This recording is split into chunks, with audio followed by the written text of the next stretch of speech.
I believe that bullying really begins from a point of insecurity, Yeah. or a lack of attention or awareness or love at home. Everybody's situation is different, and I just think that if a kid is being treated badly themselves, they instantly want to treat other people badly in order to put themselves on on top of some social.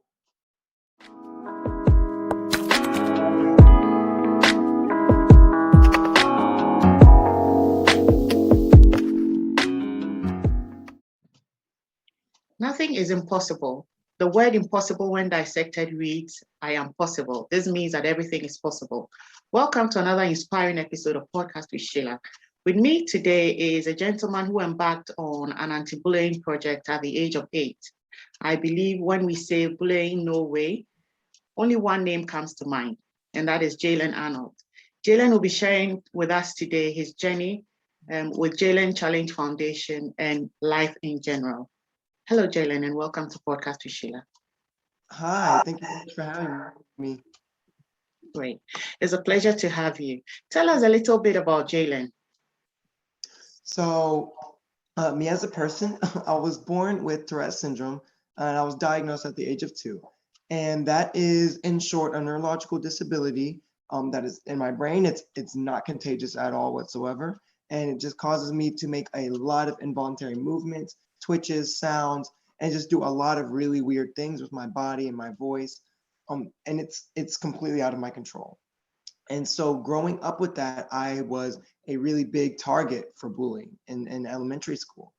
And unfortunately, I think something that the world just generally knows is that kids are mean, and they just love to really, really pick on you, for no reason really. And so that really inspired me to want to be a voice for the kids who are too scared to speak up like I once was. And I just wanted to be that voice for them. So I created my anti-bullying foundation known as Jalen's Challenge. This is a really good project. What was the first step you took when the bullying went on?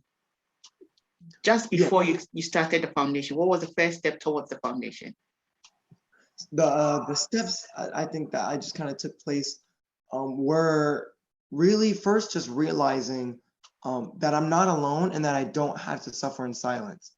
So many people think that they have to keep it in, because my bullies had always told me that if I snitched or tattletaled, that it would only make the bullying worse. And that petrified me. That whole idea was so scary. So I really just had to stop and let and just try to overcome that feeling. I had to overcome that feeling that I was going through this alone, that I was the only person feeling this way, and that there was no helping my situation, because it was all bullying is so circumstantial and it's temporary. And so we have to get out of that mind space of thinking that this is permanent. And eventually I had come to my mom about it because my Tourette's were getting so bad from the negative attention from the bullying. And so they kind of told on me, and then I was sort of forced to open up, and it was the best thing that could have happened, really. Let's talk about your foundation. How did it all start? So yes, when I at 8 years old, I kind of stopped and realized that I was not the only person being bullied the way that I was. I started to think about people all over the world that were experiencing exactly what I was, at an even worse degree. So eventually, me and my mom had kind of just formulated this random idea to open up a website. It was originally just supposed to be a blog type of website where I would just share my experiences, my days of what it's like overcoming bullying, and then other kids could also write their own experiences to us and message back and forth, and so that we could just kind of be a tool for kids who feel like they're trapped and just want to get out of their bullying situations. And then eventually newspapers and news stories started to pick up the website and the idea, and we started to have interviews, and it really just grew from there. We partnered with a webmaster who helped us really build the website. He was from the UK actually, and he really, yes, it was just really amazing. We formed a really, really beautiful relationship, and he was just very passionate, and it really, we just joined hands, and the website continued to be way more than what we thought it really could ever be. And so we just feel really blessed and really happy about that. Great. I want us to go slowly from this point. Okay. Why do you think that bullies do the things they do? Because you've dealt with a lot of bullies and you've been around them. Tell us why they do that. So bullying, why does it happen? Really, I believe that bullying really begins from a point of insecurity, Yeah. or a lack of attention or awareness or love at home. You know, everybody's situation is different, and I just think that if a kid is being treated badly themselves, they instantly want to treat other people badly in order to put themselves on top of some social ladder that they're creating themselves, which is completely unnecessary. So they find the weaker targets at schools or in the workplace, and they will continue to hound and bully on that person, pick out any insecurity that they can, just so that they feel better about themselves. You make a lot of sense over there, because I think a couple of months back, my little girl came home and she said, there's a girl in her class who keeps telling her that she looks like a boy. Oh. My little girl doesn't look like a boy in any way. She's so sweet, but she didn't have an ear piercing. She had it when she was a baby, and then she had a reaction and I took the earrings off. Right, and the hole got blocked. So I've not done it again. And she started school and she's in year 1. And there's this girl who keeps picking on her all the time. So she kept worrying me, Mommy, I want to have my ears done because there's this girl who tells me I look like a boy. A boy. So I had to get it done for her. And because she's very quiet, she's very smart, but she's very quiet. So I didn't want things like that to be a hindrance to her education. So I quickly did her ears for her. And I'm just thinking, could this be a kind of sort of bullying situation? Yes, very much. And that's just really hard, and it's really sad that they do it so young, and that plants so many seeds growing up that we have to watch for and be careful for. My great God. Jaylen, tell us, what are some of the things you've done to help buttress this kind of situation, especially in schools? I'm worried about bullying going on in schools because I know that it affects a lot of children, their education, their performance, and all of that. Yes. What are some of the things you've done with your foundation to help solve this problem? Yes. So one of our biggest functions at Jalen's Challenge is that we go into schools. Before the pandemic, we were able to do so much more, obviously. But we were, before, our our targets were always schools. And we would hold in school face-to-face assemblies, and we would speak to kids from ages kindergarten all the way up through high school. And we really always loved to really focus. I personally had a passion to really hone in on the elementary and middle school students, since that is when bullying is at its peak. And that's when it begins to start as well. And that, like I said, that plants the seeds that we have to watch out for. And so in my mindset, if we can start while children are young and plant kindness and love, that message into them, instead of a message of hate and meanness, then we can avoid and prevent so many cases of bullying and instances where students start to feel bad about themselves. So we really would go all around the country and just go into these schools and really talk to kids, get to know them, not just stand on a pulpit and preach to them and then go home. We would have intimate settings. We would speak to them. We would have the workshops, and we would speak to kids one-on-one. And it's really heartbreaking to kind of experience. Is very bittersweet, because it's the best thing that I can do is go out and speak to these kids, but it's so heartbreaking seeing and hearing the stories that they tell me and seeing the things they go through each and every day. But that is really what instills the passion in me to keep going, because I want to be here for these kids. I want to speak with them one-on-one and hear their stories and do whatever I can to help them. It's a brilliant thing you're doing, Jaylen. I don't know if we had a lot of people like you or kids like you who can relate with kids on their level, because sometimes I believe when an adult is talking to them, they may not listen as much as somebody their age is talking to them. So it's a brilliant thing you are doing, and I'm happy you're still going on with the project since you started at the age of 8, and now you're 20 years, are you? So how long has the project been going on? The math. Eight. Is it about 12 years? Because Yes. Oh, it's been Yes. going that long. So how big is it then? Is now a big foundation, isn't it? You have a lot of people working for you and all that. Yes, I will say that we are very blessed to have the people that we have, because this kind of work and charity really does take a village.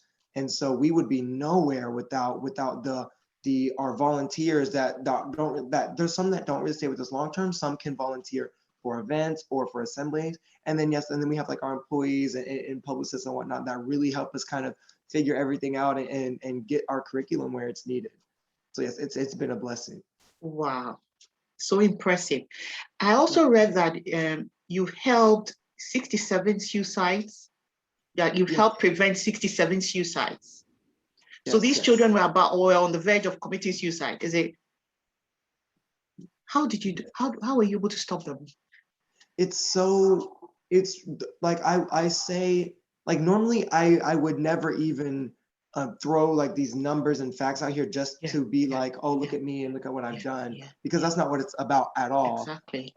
It's just so it makes my heart break and mold itself back all together again, because I have spoken with kids in assemblies that have come up to me right after my age, younger, older, and they say that the timing could not have been any more better, because I've had especially one girl in specific who told me the very first time that she was planning to go home that day at 4:00 and end her own life, and that the message that she had heard from the assembly had completely switched her whole view, which I think is so powerful, because it's not me, it's really just the message of awareness and kindness and love that I am just an instrument to spread around to these kids. And I think it's so beautiful that has been able to touch them and completely make them realize, this is just a temporary solution. I am worth so much more than what these kids are saying about me, and I can grow up and be beautiful and be amazing inside and out and do all of these things, because we were already created beautiful. And I think that's something we really need to realize, that we are all perfect no matter how we look. And that's one of the things we tell the kids the most, because everyone is so worried, oh, I can never grow up and be something. I will never, no one will ever care about me. And so why keep going? But what I tell the kids all the time is that we already do. Even if you feel like nobody cares about you, I do. I don't even know you and I love you. There's people like that all over the world. Think about the people that will miss you. And so that's just, the biggest thing that we tell them, because bullying is so temporary, and it's heartbreaking to see kids take result in permanent solutions to a temporary problem when there is light at the end of the tunnel. Jaylen, I sat here listening to you and I'm a bit emotional, and I'm very inspired by the work you're doing, because you're talking now and you are talking to my soul. Because if you saw the way I was looking, you would see that suddenly I was calm. So there is something about you that I think when you talk to the children, it calms them. Because I felt it here as you were talking. I was like this, and suddenly I went back, and I felt, I felt it. You were actually speaking to me. Yes. As what I gather is everybody is unique. And everybody is different. Absolutely. There is something you can do that I cannot do, no matter what I do. I cannot do it the way you do it. There may be something that I do that no matter what you do, you may not be able to do it the way I do it. You get it? The way you just spoke to me about your message, I don't think I'll be able to send that message out the way you did. So this tells us that everybody is unique and everybody is here for a purpose. Yes. And sometimes I sit down and I imagine, what if God created everybody in the world tall? How boring would the world be? Yes, you go out and all you see is tall people. Right. What if God created everybody with a big nose? How, you get it? How boring would the world be with no variety? So variety, like they say, is the spice of life. And everybody has a purpose here on earth. I just pray that if somebody would be listening to this podcast and somehow they are bullies, they'll just try to reason with the whole situation and know that they are not helping anybody, neither are they helping themselves. Right. Because like you said, if they believe in themselves, they wouldn't be doing this to their fellow person. So we are intent preaching love, isn't it? That we should love everyone just as they are, because everyone is special, everybody has a purpose, and everybody's purpose on earth is very big. Why should we prevent other people from living their lives on earth and fulfilling their purpose just by picking up on them? And this happens in the workplaces, even with grown-ups, with people like as old as me in the workplaces everywhere. There is bullying everywhere. People pick on people and they get away with it. And you see the victims, like you said, they think of committing suicide and all. This is, I think, as human beings, is a shameful act. And if everybody would take this responsibility upon themselves to make sure that we are watching out for each other and not picking up and making other people's life difficult. This is a very massive project you are doing, Jaylen, and I'm glad you're doing it. And I'm glad you have all the support. From what I read, you have all the support. I also read that you've been able to speak to 280,000 students face-to-face in assembly classrooms and corporations, talking to them about this. How has the response been? I believe the response has been great. Oh, yes. Thank you. And that is something in itself that we all feel so blessed here to even be able to say, that's so many kids, way more than we ever thought we could reach and send the message to. And the responses, we get emails and some kids will write letters, and it's just the best thing really to just sit back and watch and know that I'm doing at least a little bit of my part to make this world a better place. And that just is really the fuel that keeps me going. You're doing more than you can, really, because if you're able to save people from dying, this is a big thing to do. You've actually saved 67 lives. Yes. And it's more than that, because that 67 lives will probably, as they grow, will be producing more lives. So you've actually saved more than the 67 lives you're looking at, in actual sense. And it's a massive thing you're doing, really. Oh, thank you. Wow. So much. So what's happening? You're in school now, aren't you? Yes. So I attend Southeastern University, and I'm in my junior year of university, which feels really crazy to say. Yes, and so it's definitely difficult to sort of find that balance between the foundation work and schooling, and I'm in midterms right now and up to my neck.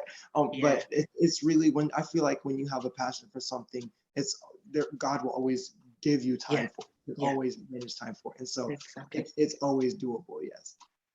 Let's talk about some of the doors that your project has opened for you. Yeah, what are some of the things it's done for you? Some of the platforms it's put you on and all that. Let's talk about some of them. Yes. Oh, that's another thing we feel so blessed to have been able to experience, because through Jalen's challenge, like I said, news networks and newspapers have picked us up. We've had some documentaries made about Tourette syndrome and Jalen's challenge's goal, really, through Discovery. Recently, we've been through.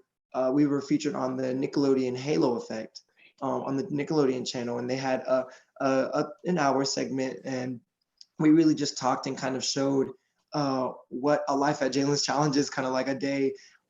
Speaking to schools, and they blessed us with the grant, which we feel very, very blessed to receive. And then I was a recipient of the Princess Diana Legacy Award.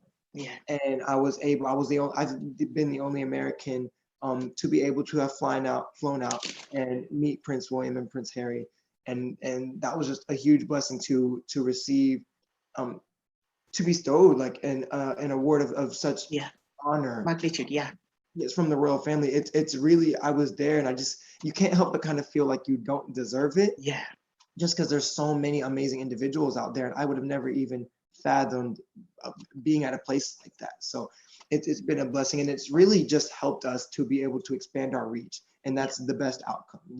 More exposure, so that we can spread the message and get to know all these more people who we would have never seen before. You've also had a picture with Anne Hathaway. Yes. She was one of my favorite actresses. And I had met her by surprise at the World of Children's event a couple of times, and I was so young, and I just remember almost collapsing. Oh, It was a lot of fun. She's just very, very sweet. All of the people at the World of Children at our foundation are so sweet, and they've really helped us just reach so many more people. It's been amazing. are there any memorable times on this journey you can never forget that you like to share with us? Yes, so many. Definitely the first one, I would say, is the one I mentioned when the girl had come up to me after the assembly and told me that that specific day, like that day, was when she was planning to harm herself. And that had changed her worldview. And then we had continued to keep up with her, and she just continued to become amazing and develop all these skills to just spread kindness and love. So that's definitely the best. There's been so many stories like that, just where kids really have spoken to me one-on-one, that are just like me, and tell me that this was something they have heard, kind of like you said, that if they had heard this from an adult, it would not have really resonated, simply just because it's 8 a.m. in the morning and we're at school and we're just waiting to go to lunch, but seeing it come from someone in their grade, their age, had unlocked something in their brains and in their hearts that what it might have not related to before. So it's really stuff like that that just gives me the butterflies and makes me leap for joy. And those they stick with me forever. What is a typical day like for you? So a typical day within the foundation, at least I go to school and I finish my classes, and then we will check the website, go through emails. That is probably the biggest factor, is going through the letters that kids sent and answering and emailing back and forth for school projects and whatnot. Going through our list of schools that are waiting to be presented to, and kind of figuring out how to do that through the whole world global pandemic. And a lot of times that ends in coming on Zoom and speaking to Zoom classes, which is so amazing. We would rather do this than not be able to speak to kids at all. And so that takes up a big day. Me and my mom work through a lot, and we sort through a lot in the office, and phone calls, and then managing the social media and going through responses. A lot of it is communication based, for sure. Great. I'm happy we had this interview, and I think from where I sit now is one of the best interviews I've had. Just because it's real, and is the way you made me feel as you spoke. No, thank you. You get it. I don't believe that anybody will watch this episode who is going through this problem or who is a bully himself and will carry on with that activity or that action after they've listened to us. I don't think so. I think that you are touching a lot of lives, and God bless you for the things you're doing. I pray for more strength for you to be able to reach as far as you can. How many countries have you been to with your message? With my message alone, we've traveled country-wise only to New England, to the United States, the UK, to the UK. But you've done a lot in the US, I guess. Yes. Yeah. We've been to over, I believe, 30 states in the US with our message, yes.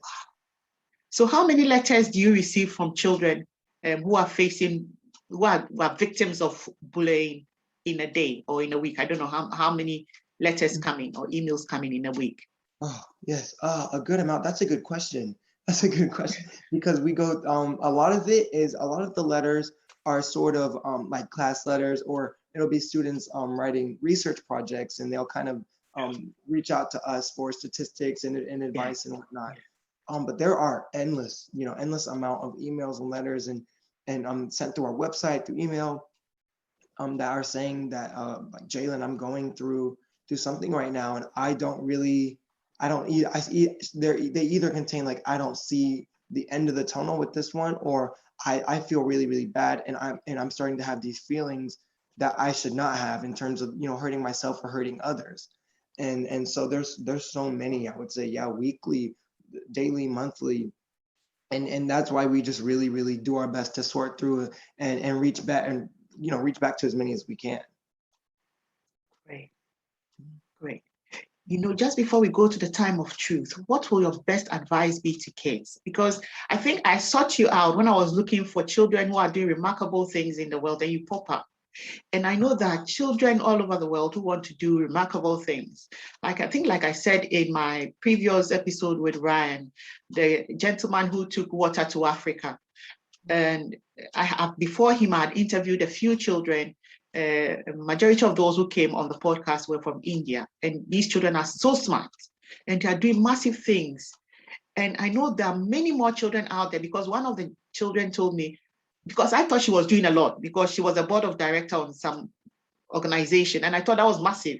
And she told me, this is nothing, Sheila, this is nothing. There are children doing massive things than me. So I'm wondering what the other children are doing, But so this gives me the impression that there are a lot of children out there who are dreaming big at their age and doing bigger things. Mm-hmm. How does it feel as a child? Because trust me, as old as I am, when I'm embarking on a project, I feel the load. I seriously, I feel it. It's a lot of tension, a lot of pressure. You have to meet targets. And once you put yourself out to do something, you have to carry on, because people are relying on you to do it. Because I run a charity here. We take care of women, we empower women. And once you start it and people get to know you for what you are, and they require your services, you always have to be there for them. And sometimes when you're starting the project, it's not as difficult as when the project is growing and becoming bigger. Absolutely. Yeah, because then the responsibilities become more. So, you have to juggle between a lot of things, and it gets difficult. So as a child, how has it been when you started at age 8? How was it like up to now? And you're still carrying on. I know you have people supporting you and all, but tell us, how has it been like? Because I know other children want to toe this path. Yes. Let's make it the vision clear to them so that they know what's ahead of them. Yes. Yeah. Absolutely. I agree with exactly, like, everything you said was right, spot on. It really, once you continue with it, is kind of when the heavy loads, start to kind of fall in, and there's people relying on you. And again, like, that's why I feel like it really does take a village, especially when I was young, because I had no idea how to run the logistics and a website and edit and managing donations and income. And that was so, treasury, that was so beyond me. I just wanted to talk to kids. But it really does, like, I'm not going to lie and say that it has been extremely easy and sunshine and rainbows, because especially growing up, I feel like towards like the 12, 13, 14 ages, being the face of the foundation wasn't the easiest thing in the world, because I wanted to be, I wanted to be a normal kid, and go and hang out with my friends and just do normal kid things. And I think that's kind of when the materialism set in me, and me feeling kind of selfish at times, like where things started to sort of feel like a chore, and that I was, other things were being expected of me that I felt like were way beyond my own responsibility.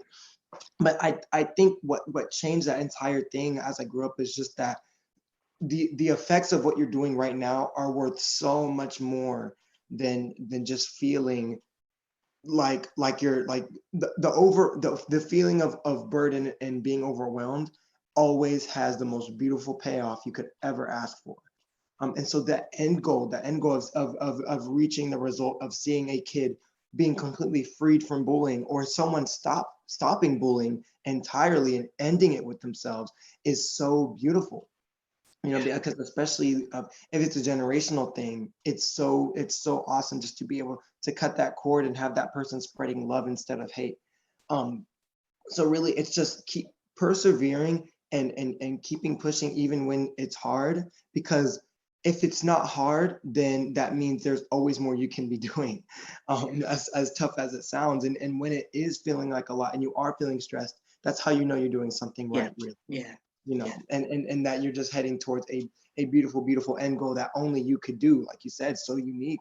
It's something that only you can achieve. So really just keep going, because there are so many more people relying on you than you think so. Wow, this is beautiful. This is beautiful. So we've gotten to the part where we get to know a bit more about you. So I'm going to ask you a few questions and we'll try and do it as quickly as we can. That's the fun of it. It's not to rush you, but I think that when it goes a bit faster, it makes it a bit fun than, yeah. So I call it a time of truth. So what is your favorite country? Oh, now this one is a tough one. Just because in terms of visiting, like, when I was 14 when I first visited the UK, and that was my first time leaving the country ever. Oh. And so I was petrified, but also so excited because I'm going and seeing, and that entire trip was probably one of the most memorable trips of my entire life. Not only because of, being blessed to meet the royal family and whatnot, it was just first off, London is beautiful. It is. Stunning. I stepped out of the plane and into the city and just felt, the history and I'm a kind of like an architecture geek and an art nerd. And so I just found it so lovely to be able to see all of the things I was studying about, here in the States, and seeing it with my own eyes and feeling that culture and the people are lovely, which is just so crazy to be able to experience, I know like the States kind of have like a bad rep in certain areas, but really having these strangers be so kind to me without even knowing who I was just so lovely. And so I would say definitely, the UK took the cake for a long time. And then I would have to say the right up neck to neck, just to be really quick, I had done a missions trip to Honduras, and that was also completely world changing for me. And going and seeing these kids and these orphans and ministering to them and helping them and really kind of spreading more than one just message. It really touched my heart. And they inspired me just to keep going and to be thankful for all I have. So the UK and Honduras are so like right there, just neck to neck for me personally. Great. What will your favorite tourist site be? Okay. I will say my favorite tourist site would have to be probably the Buckingham Palace. That was a big one for me because again, the textbook and seeing what I've been studying, and it was the beautiful huge gates. Yeah, definitely I was nerding out a bit seeing it. Your favorite movie? This is such a good one. My favorite movie. I'm a film production at school, and so we are constantly going through so many, and so it's kind of on rotational. And currently I've actually come back. I've stepped back into my childhood, and my favorite movie right now would probably have to be The Little Mermaid. And it's animated and it's so funny and it's just so childlike, but just the message of being curious and seeing what's out there and then realizing you had everything you needed at home anyways. It's just so beautiful to me. So Right. Your favorite person in the world?